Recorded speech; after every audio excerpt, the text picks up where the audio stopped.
প্রবল বৃষ্টির জল এবং বিভিন্ন জলাশয়ের ছাড়া জলে বানভাসী আরামবাগের বিস্তীর্ণ এলাকা পরিদর্শনে মুখ্যমন্ত্রী। নিম্নচাপের বৃষ্টিতে যতটা না ক্ষয়ক্ষতি হয়েছিল তার থেকে প্রবল ক্ষয়ক্ষতি ও বিপদের মুখে আরামবাগ মহকুমা বিস্তীর্ণ অঞ্চল।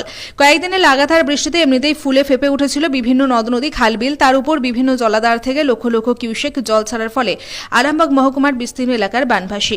বন্যায় ক্ষতিগ্রস্ত কয়েক লক্ষ মানুষ। বানভাসী এলাকায় ভেঙে পড়েছে বহু মাটির বাড়ি, লক্ষ লক্ষ হেক্টর চাষ জমি চলে গেছে জলের তলায়। ক্ষয়ক্ষতির পরিমাণ কোটি কোটি টাকার।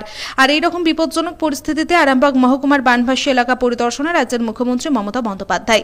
তিনি আজ সড়কপথে আরামবাগের বিভিন্ন এলাকা পরিদর্শন করেন। সড়কপথে কামারপুকুর পৌঁছান এবং রামকৃষ্ণ মঠ ও মিশন পরিদর্শন করেন। জানা যায় কামারপুকুর থেকেই তিনি সড়কপথে ঘাটাল যাবেন বন্যা পরিস্থিতি সরজমিনে খতিয়ে দেখতে। যাচ্ছেন কোথায়? হাত ছেড়ে দিতে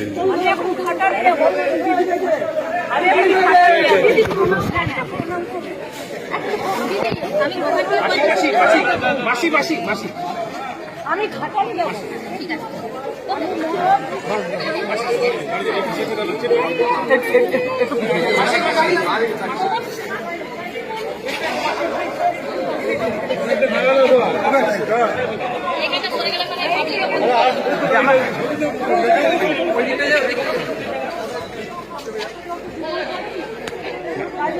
প্লিজ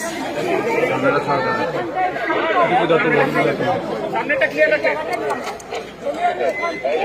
মেঘগ্রাম হয়ে মিদনাপুর যাবো, নিয়ে আজকে রাত্রে মিদনাপুর থাকবো, কালকে আমি পাঁচুর দিদি ওয়ান নেশন ওয়ান ভোট।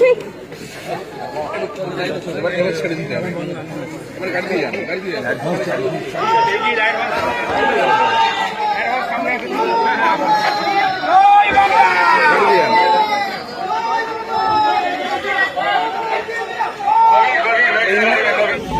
ওটাকে ওটা সরা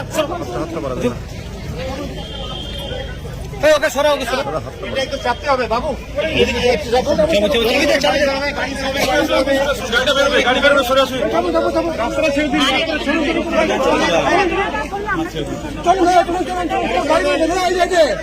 গাড়ি বেরোবে।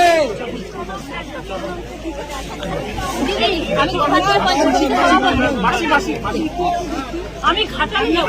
একটু আমাদেরকে দিন।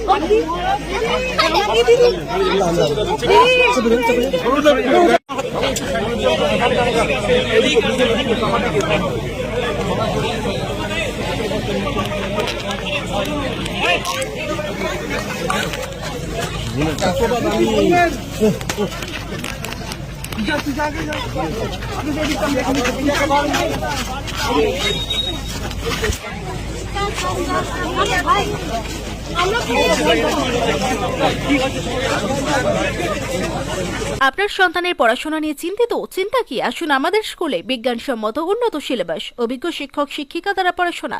2024 শিক্ষাবর্ষে প্লে গ্রুপ 2+ হইতে পঞ্চম শ্রেণী পর্যন্ত ভর্তি চলিতেছে। যোগাযোগ Sripur national primary institute, Kamarpukur, ডাকবাংলো, হুগলি।